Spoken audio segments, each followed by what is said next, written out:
When did your boss learn that protecting harassers is a career-ending decision? My boss Leonard told me my promotion depended on being nicer to our biggest client Russell, who'd been harassing me for 6 months at work meetings. Russell would comment on my body, touch my shoulders during presentations, and send inappropriate messages about what he wanted to do with me after hours. When I reported this to Leonard in January, he said Russell's company brought in $3 million annually, and I needed to learn how to handle difficult clients without making drama. He actually said successful women knew how to manage male attention without destroying business relationships. He said if I wanted to advance to senior account manager, I'd need to show I could keep Russell happy without creating problems for the company. I asked if keeping Russell happy meant accepting harassment, and Leonard said I was being dramatic about friendly compliments. He said Russell was just old-fashioned and appreciated beautiful women, which I should take as flattery instead of offense. He told me to wear nice dresses to meetings and smile more, because Russell mentioned I seemed cold and unapproachable. The next meeting with Russell was worse because he knew Leonard wouldn't protect me. He put his hand on my leg under the table while discussing quarterly projections, and Leonard saw it but looked away. When I moved my chair away, Leonard kicked me under the table and nodded toward Russell with a look that said, "Be nice." After the meeting, Leonard said I'd been rude to shift away from Russell, and it could cost us the account. He said my promotion was definitely off the table if Russell complained about my attitude. Russell started requesting that only I handle his account, and Leonard agreed immediately, saying it was great that Russell trusted me. Russell would call me at night asking what I was wearing, and Leonard told me to answer because client service didn't stop at 5 p.m. When I said this was harassment, Leonard said it was relationship building, and I needed to stop being so sensitive. He actually gave me a book about how to succeed in a man's world that had a chapter on using feminine charm for business advantage. By March, Russell was showing up at the office just to see me, and Leonard would send me to lunch with him alone. Russell would make comments about my body the entire time while I sat there trapped because my promotion depended on keeping him happy. Leonard would ask how lunch went, and when I said Russell was inappropriate, he'd say I must have misunderstood Russell's humor. He started scheduling Russell's meetings for late afternoon so they'd run into evening when the office was empty. He'd leave me alone with Russell, then ask why I couldn't close deals faster if Russell liked me so much. That's when I decided both Leonard and Russell needed to learn about consequences. I started by being exactly what Leonard wanted. Extremely nice to Russell, but in ways that would backfire. I agreed to every meeting Russell requested, but scheduled them all for early morning when Russell's wife could see them on his calendar. I sent follow-up emails after every interaction detailing our discussions and copying Russell's assistant, who happened to be his daughter. I was so nice that I included Russell's wife on gift deliveries to thank the whole family for their business support. Russell's wife started asking questions about why her husband was meeting a young woman so often. His daughter saw the emails describing her father's behavior and was disgusted. I told her I was just being thorough in my client service as Leonard had instructed. She asked Leonard why he was making me meet with her father so much, and Leonard couldn't explain without admitting he knew about the harassment. Next, I started bringing other clients to Russell's meetings without warning. I'd say I thought Russell would enjoy meeting other successful businessmen, and Leonard couldn't object without explaining why Russell needed alone time with me. These clients witnessed Russell's behavior and started asking Leonard why he allowed it. One client pulled his account because he didn't want to work with a company that enabled harassment. Leonard blamed me for losing the client, but couldn't explain why, without admitting the situation. The real consequence came when I was so nice to Russell that I invited his biggest competitor to an industry event as Russell's guest. I told the competitor that Russell had specifically requested his presence to discuss collaboration. The competitor used the opportunity to poach 3 of Russell's best employees who were tired of working for a creep. Russell blamed Leonard for the security breach and threatened to pull his account. Leonard panicked and promised Russell anything to stay, including firing me for incompetence. But I'd already contacted Russell's company board about their CEO's behavior at our firm. I sent the complaint through Russell's company's official board reporting system on a Friday afternoon, including copies of every inappropriate message Russell had sent me, detailed descriptions of his physical contact during meetings, and a timeline showing Leonard's knowledge and active encouragement of the situation. I didn't expect to hear anything for weeks because these corporate investigations usually move at a snail's pace while lawyers review everything 3 times. Hugh Mathis called me Monday morning at 8:15, which caught me completely off guard because board members don't usually contact complainants directly. He introduced himself as the board's compliance officer and said he'd reviewed my submission over the weekend. He asked if I could answer some follow-up questions, and I said yes, while my hands shook so hard I had to put down my coffee mug. Hugh told me my complaint matched details from 2 previous reports filed by former employees at Russell's company, both involving inappropriate conduct that had been settled quietly with non-disclosure agreements and severance packages. He said the board had started pulling those old files Saturday night after reading my detailed timeline, and the pattern was impossible to ignore. Russell had done this before, gotten caught before, and the company had paid to make it go away before. Hugh's voice got harder when he said the board was treating this as serial misconduct rather than an isolated incident, which meant Russell was looking at serious consequences instead of another quiet settlement. Leonard's assistant knocked on my cubicle wall Tuesday morning and said he wanted to see me in his office immediately. I grabbed my phone and a notepad, making sure to document everything that was about to happen. Leonard looked terrible when I walked in, with dark shadows under his eyes like he hadn't slept in days, and a nervous energy that made him tap his pen against his desk repeatedly. He tried to smile at me like we were old friends, which was disgusting after months of him throwing me under the bus to protect Russell's account. He asked what exactly I'd told Russell's board, keeping his voice casual like he was just curious about my weekend plans. I could see the panic in his eyes because Russell had obviously been calling him nonstop since Monday, and Leonard needed to know how much trouble was heading his way.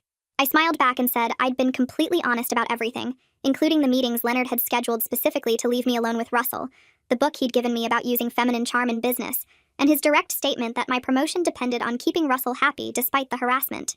Leonard's face went pale and he started stammering about how I must have misunderstood his intentions, but I just kept smiling and asked if there was anything else he needed. Russell's wife sent me a LinkedIn message Wednesday afternoon that was professionally worded but felt cold as ice. She said her name was Patricia and she was Russell's wife, and she asked if I would be willing to speak with her attorney about her husband's conduct at our firm. She didn't waste words on small talk or apologies, just got straight to the point that she was filing for divorce and needed documentation of Russell's behavior. I screenshot the message immediately and forwarded it to Rhett Dominguez in HR with a note saying I was willing to provide a statement through proper legal channels. This protected me from any accusations of inappropriate contact with Russell's family while making sure Russell faced consequences in his marriage on top of the board investigation. Rhett responded within an hour, saying the company's legal team would coordinate any statements I needed to provide, and he thanked me for handling it correctly.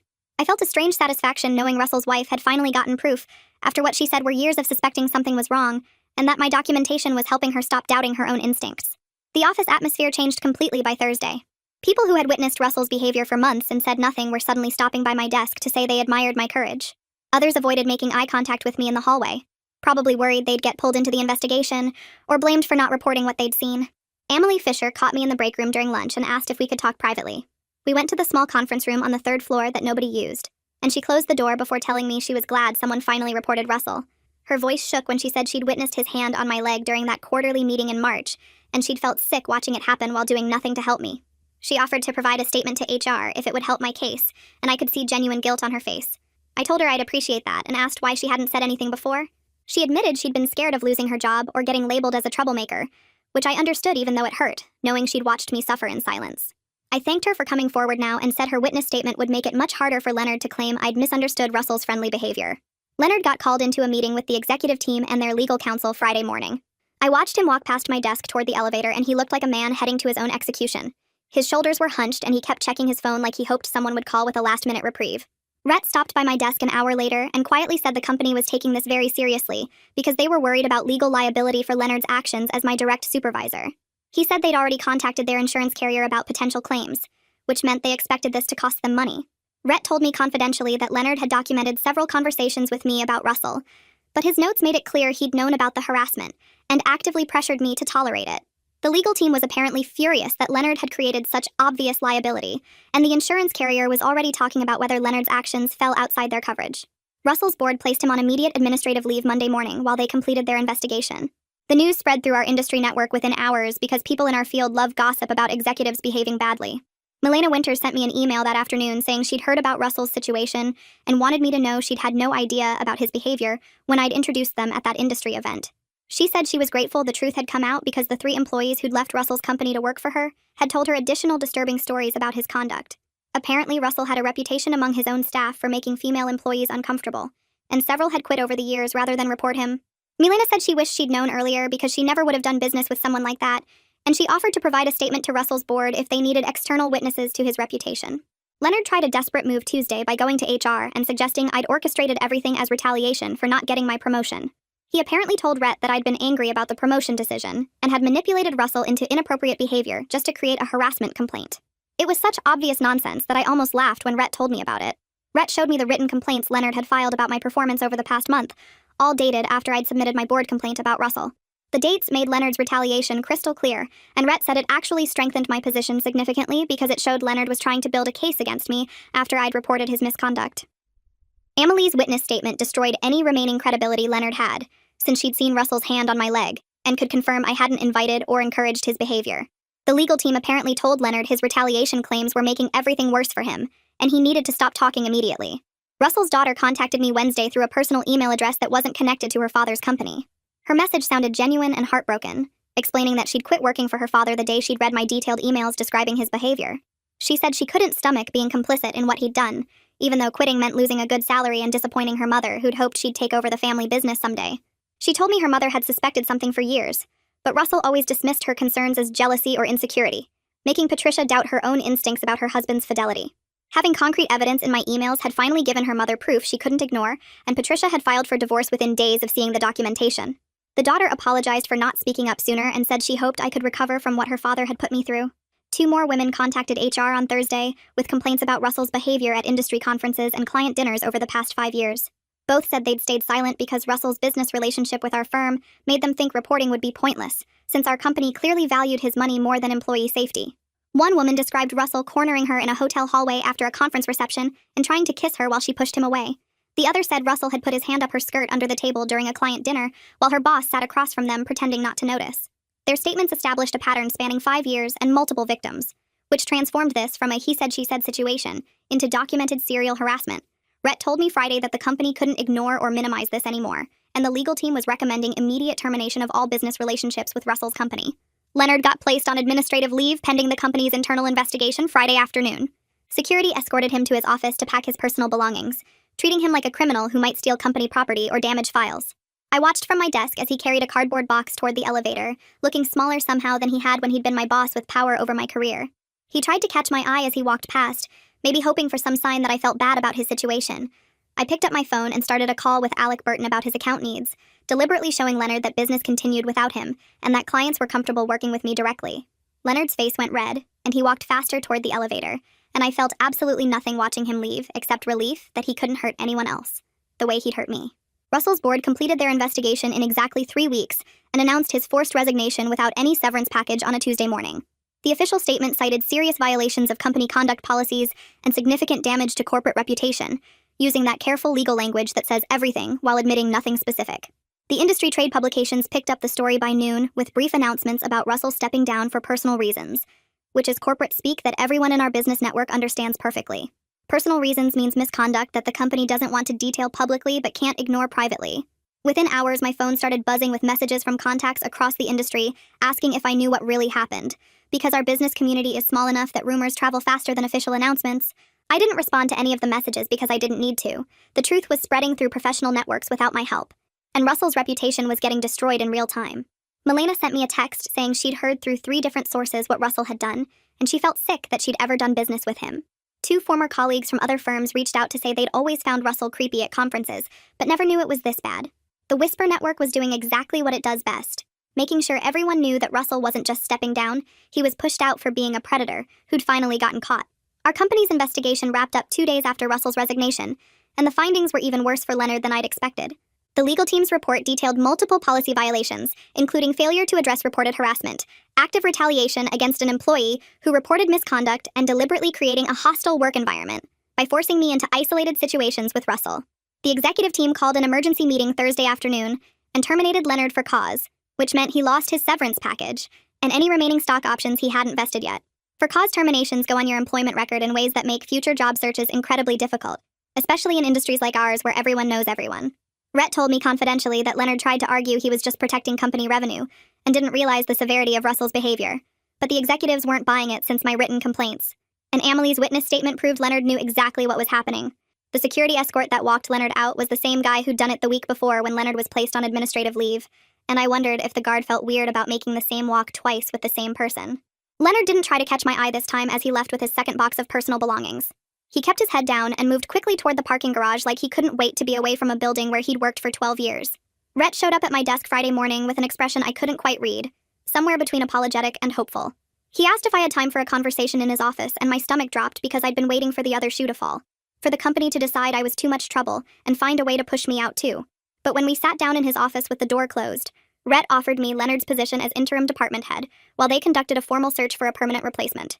The offer felt surreal after months of Leonard telling me I wasn't ready for advancement, that I needed to learn how to handle difficult situations better, that successful women knew how to manage without creating drama. Now the company wanted me to run the entire department Leonard had used to enable harassment and retaliation. I asked Rhett directly if this was damage control, if they were promoting me to avoid a lawsuit or bad publicity. He didn't insult my intelligence by denying it completely, admitting that yes, the company needed to show they were taking this seriously and making things right.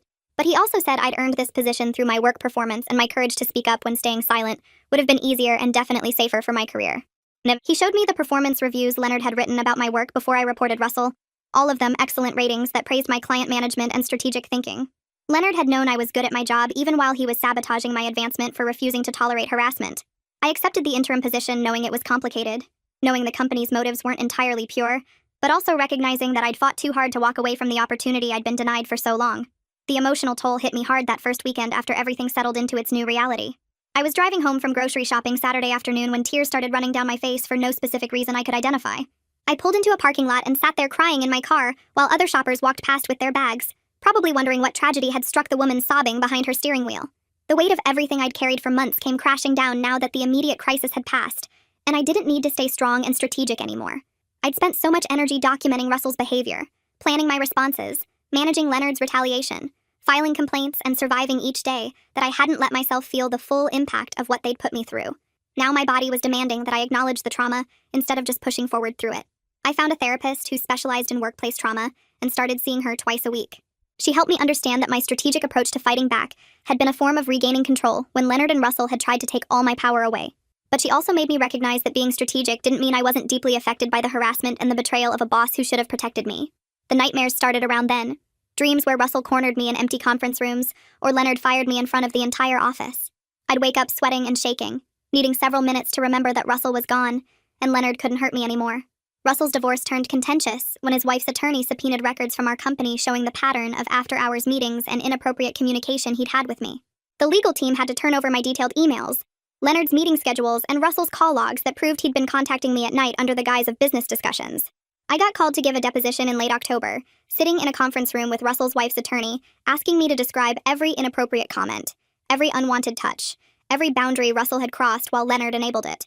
The attorney was professional, but I could see the anger in her eyes when I described Russell putting his hand on my leg during meetings, or calling me at night to ask what I was wearing. She told me afterward that my documentation was making their case much stronger, because Russell couldn't claim these were misunderstandings when I had contemporaneous records of every incident. His wife was getting a favorable settlement because Russell's conduct violated their prenuptial agreement's morality clause, and apparently losing millions in the divorce was bothering Russell almost as much as losing his job. The attorney mentioned that Russell's daughter had provided additional testimony about her father's behavior over the years, describing other women she'd seen him treat inappropriately at company events. I felt validated knowing that my willingness to document everything wasn't just protecting me, it was helping other women prove what Russell had done to them too. The company rolled out new harassment reporting procedures in November with mandatory training for all managers that directly cited failures in my situation as the reason for policy changes. I sat through the training session watching our legal counsel explain the new protocols, feeling bittersweet about the whole thing because these problems shouldn't have existed in the first place. The training included case studies that were clearly based on my experience with Russell and Leonard, though they'd changed the names and some details to avoid direct identification. One manager raised his hand to ask what they should do if reporting harassment might cost the company a major client, and the legal counsel's response was immediate and firm. She explained that protecting employees was more important than any client relationship, and that enabling harassment created massive legal liability that cost far more than lost revenue. I wanted to stand up and point out that this should have been obvious before Russell harassed me for 6 months while Leonard told me to smile more and wear nice dresses. But I also recognized that my willingness to fight back was preventing future employees from experiencing what I went through. And that had to count for something even if the company's motivation was avoiding lawsuits, rather than genuine care for employee safety. Emily and I started having lunch together regularly after everything settled, developing a genuine friendship that grew from shared trauma and mutual respect. She told me during one of our lunches that she felt tremendous guilt about not speaking up sooner when she witnessed Russell's behavior. I appreciated her honesty about her failure, because it would have been easy for her to pretend she'd always been on my side. She explained that she'd been scared of Leonard's reaction and worried about her own career, which I understood completely, because that fear was exactly how Leonard maintained his power. But watching me fight back had made Emily think about what kind of person she wanted to be in situations where speaking up was difficult and staying silent was safer. She'd started pushing back in small ways at work when she saw unfair treatment, speaking up in meetings when someone got interrupted or dismissed. Her courage was growing, and she told me that my example had inspired her to be braver in her own life, which made some of my pain feel worthwhile. We bonded over her guilt and my appreciation for her eventual courage, building a friendship based on honesty about our failures and our growth, rather than pretending we'd both been heroes from the start.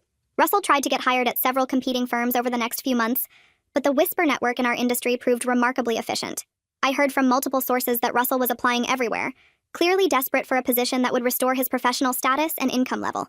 But companies were quietly passing on his applications after making informal reference calls to people who knew what had really happened at his previous firm. Milena mentioned to me at an industry conference in December that Russell had reached out about consulting opportunities with her company. She told him directly that his reputation preceded him, and her firm had no interest in working with someone who'd been forced out for misconduct. The fierce satisfaction I felt hearing that Russell's actions had real professional consequences was almost as strong as the satisfaction from knowing he'd lost his job. He'd spent his career building a reputation and network that protected him from accountability, and now that same network was making sure everyone knew he was toxic. Other women started reaching out to me privately at industry events, thanking me for speaking up because they'd had uncomfortable experiences with Russell over the years, but never felt safe reporting him. Some shared stories that made my skin crawl, describing behavior even worse than what I'd experienced. Russell's professional exile wasn't just about what he'd done to me, it was about a pattern spanning decades that was finally catching up with him. The formal search for Leonard's permanent replacement concluded in January, with the company offering me the position along with a significant raise and my own team. I'd proven myself as interim department head by growing our client base and improving team morale, showing that good management didn't require tolerating harassment or prioritizing profits over people. But I didn't just accept their first offer because I knew my leverage would never be higher after everything this company had put me through. I negotiated hard for additional benefits, including a professional development budget, flexible work arrangements, and a clear path to vice president within 2 years. The executives agreed to everything I asked for, probably relieved that I wasn't suing them or taking my story to the media. My therapist helped me prepare for the negotiations, reminding me that I'd earned every bit of what I was asking for, and that the company owed me far more than a promotion after enabling Leonard's behavior for so long. When I finally was accepted the offer, it felt like a victory, knowing that I'd turned their damage control into a genuine opportunity for advancement that I'd fought hard to claim on my own terms. I accepted the promotion with mixed feelings that my therapist helped me work through over several sessions. Part of me wanted to leave this company entirely after how they'd enabled Leonard's behavior and failed to protect me from Russell's harassment. Starting fresh somewhere else would have been easier in some ways, working for an organization that didn't carry the weight of everything I'd been through, but another part of me recognized that staying and succeeding was its own form of victory over the men who'd tried to destroy my career for refusing to tolerate abuse. My therapist made me understand that there was no perfect choice here, just the decision that felt right for my career and my healing process. I was allowed to feel conflicted about choosing to stay at a company that had failed me so badly. The decision didn't have to be all good or all bad. It could be complicated and messy and still be the right choice for me in this moment. She reminded me that I could always leave later if staying became unhealthy, that accepting this promotion didn't trap me forever in a place that held painful memories. For now, running the department Leonard had mismanaged and building a team culture based on respect and safety felt like the closure I needed. I was taking something he'd corrupted and making it better, proving that speaking up against harassment could lead to real change, even when the system initially protected powerful men over vulnerable employees. 6 months after everything started, I'm running my department with a confidence I didn't know I had back when Leonard was undermining me at every turn. The team meetings I lead now focus on actual work instead of politics, and my colleagues who used to avoid eye contact when Russell cornered me in the hallway now ask for my input on major decisions. I hired 2 new account managers last month, including a woman named Sarah who reminds me of myself before all this happened. She's smart and capable, but apologizes too much when presenting ideas, like she expects someone to tell her she's wrong just for speaking up. I make sure to give her direct feedback about her work and create space for her to lead client calls without anyone talking over her. The other new hire is a guy who came from a competitor and mentioned during his interview that he left his last job because management ignored harassment complaints from junior staff. I knew immediately he'd fit with the culture I'm building here, one where speaking up is expected instead of punished. The work is demanding because I'm essentially rebuilding everything Leonard broke, but it's satisfying in a way my old job never was. I'm not just managing accounts anymore. I'm showing people that leadership doesn't require tolerating bad behavior or sacrificing your values for profit. I run into Russell's daughter at a coffee shop on a Tuesday morning when I'm grabbing my usual order before a client meeting. She's in line ahead of me, and I recognize her immediately, even though we haven't spoken since she quit working for her father. She sees me and her face does something complicated, like she's not sure if I want to talk to her or if she should pretend we're strangers. I smile and say hello because none of this was her fault, and she looks relieved as she steps aside to wait for her drink. She thanks me again for speaking up about her father's behavior, saying it freed her mother from years of gaslighting and self-doubt about whether Russell's late meetings and inappropriate relationships with younger women were real or imagined. Her mother finally had proof that she wasn't crazy or jealous, just married to someone who'd been lying to her for decades. She tells me her mother is doing well in the divorce settlement and has started volunteering with an organization that helps women leaving difficult marriages, turning her own painful experience into something that might help others. I realize in that moment how one person's courage to speak up can ripple outward in ways you never expect, touching lives you didn't even know needed touching. Her mother found freedom, her daughter found validation, and I found proof that fighting back was worth all the nights I cried in my car, wondering if I'd made a terrible mistake. Leonard sends me an email 3 weeks later, attempting to apologize and asking for a reference for job applications he's submitting. The message arrives at 9 in the morning on a Friday, and I stare at it for a full minute, trying to process the stunning lack of self-awareness it takes to ask your former victim for career help. He writes about how he's learned from his mistakes and grown as a person, using corporate language that sounds like he copied it from a leadership development website. He mentions the job market being tough for someone with his experience, like he expects me to feel sorry for him because he's struggling to find work after enabling harassment and retaliating against me for reporting it. The email never actually names what he did wrong, just vague references to handling a difficult situation poorly and not fully understanding the impact of his choices. I delete the email without responding because I owe him absolutely nothing, and his professional struggles are natural consequences of his choices to prioritize profit over basic human decency. Part of me wants to reply and tell him exactly why he'll never work in this industry again, but the better revenge is my silence and success while he scrambles to explain employment gaps on his resume. A year after I first reported Russell's harassment, I'm thriving in my leadership role and have successfully grown our client base enough to replace the revenue we lost when Russell's account disappeared. The new relationships I've built are based on mutual respect rather than tolerating bad behavior, and my team knows they can report problems without fear of retaliation or being told they're too sensitive. I still have hard days where the trauma surfaces unexpectedly, like when a client makes an offhand comment about my appearance, and I feel my chest tighten with old panic before remembering I have the power to shut it down now. My therapist says those moments will probably never completely disappear. That trauma doesn't work on a neat timeline where you heal and move on forever. But mostly I feel proud that I fought back strategically and won, proving that speaking up against workplace harassment can lead to real accountability, even when the system initially protects powerful men over vulnerable employees. I look at Sarah during team meetings and see her growing more confident each week, speaking up without apologizing. And I know I'm creating the supportive environment I wish I'd had when Leonard was telling me to smile more and wear nice dresses to keep Russell happy.